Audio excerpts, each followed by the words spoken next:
ভাইয়া ওয়ালাইকুম সালাম। কি করতেছেন এখানে পাতিলের মধ্যে? কি এখানে ফুসকুনি প্লান্টন তৈরির মেডিসিন মিক্স করতাম। মাছের খাদ্য তৈরি, প্রাকৃতিক খাদ্য তৈরির জন্য এগুলো করতেছেন? জি।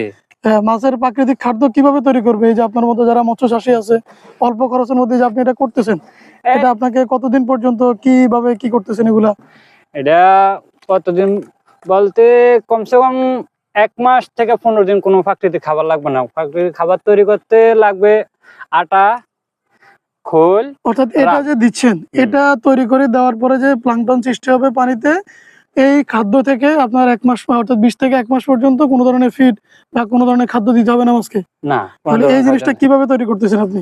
এই জিনিসটা তৈরি করতে আসি খাদ্য, যেমন এখানে কি কি উপাদান দিয়েছেন, কি পরিমাণ দিয়েছেন আপনি? এই তো খোল, রাব আর হলো যায় আটা। খোল, রাব, আটা, আর কি মিক্স করতেছেন? আর মিক্স করতে আসি হলো যায় রসুন আর প্লান্টন মেডিসিন। আচ্ছা, এখানে আপনি যেটা বললেন, এটা মিক্স করার পর আপনি কতটুকু জমিতে দিবেন, কি পরিমাণ দিচ্ছেন এটা? এটা দিছি আমি 60%। 60% জায়গাতে? জি। এখানে উপাদান কি পরিমাণ লাগতে পারবে যদি অন্যান্য চাষি ভাইরা করতে চায় এই প্রাকৃতিক খাবার উৎপাদন তৈরি করার জন্য? হেরা আমার মতন করতে পারবে। যেমন জমি যদি 30% হয়, তাহলে 5 কেজি খোল নেবো, 5 কেজি আটা নেবো, আর 5 কেজি রাব। এটা ভিজিয়ে রাখতে হবে। কয়দিন ভিজিয়ে রাখবে এভাবে? এটা 3 দিন ভিজিয়ে রাখতে হবে। অর্থাৎ এই যে জিনিসটা আপনি এই যে পাতিলের মধ্যে ভিজিয়ে রাখছেন পুকুর পাড়ের মধ্যে, এটা 3 দিন পর্যন্ত ভিজিয়ে রাখবে সে।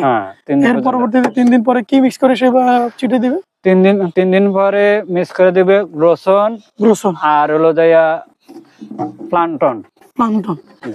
অর্থাৎ এটা ওই জিনিসগুলা উপাদানগুলো কতটুকু লাগবে 30 শতকের জন্য? উপাদান এটা খাদ্য হিসাব। আমার তো 5 কেজি আমি খাদ্য মেডিসিন দিয়েছি 200 গ্রাম। আচ্ছা, মোট 400 গ্রাম দুটো মিলে। আচ্ছা, তাহলে আপনার এটা হচ্ছে আপনি যেটা বললেন 5 কেজি আর এটা হচ্ছে 200 গ্রাম। এই উপাদানটা উনি তৈরি করে 30 শতক জমিতে দিতে পারবে। 60% জমিতে দিতে পারবে। পানির গভীরতা কতটুকু দিতে পারবে? পানির গভীরতা 3 ফুট, 4 ফুট, 3 থেকে 4 ফুট। প্রিয় দর্শক, আপনারা যদি প্রাকৃতিক ভাবে প্লাঙ্কটন তৈরি করে পুকুরের মৎস্য চাষ করতে চান, অর্থাৎ অল্প খরচে ফিড ব্যবহার না করে, সেক্ষেত্রে এই যে আমার বড় ভাই যে জিনিসগুলো বলছে, এই জিনিসগুলো ফলো করে কিন্তু আপনারা অল্প খরচে চাষাবাদ করতে পারেন, অধিক লাভবান হতে পারেন।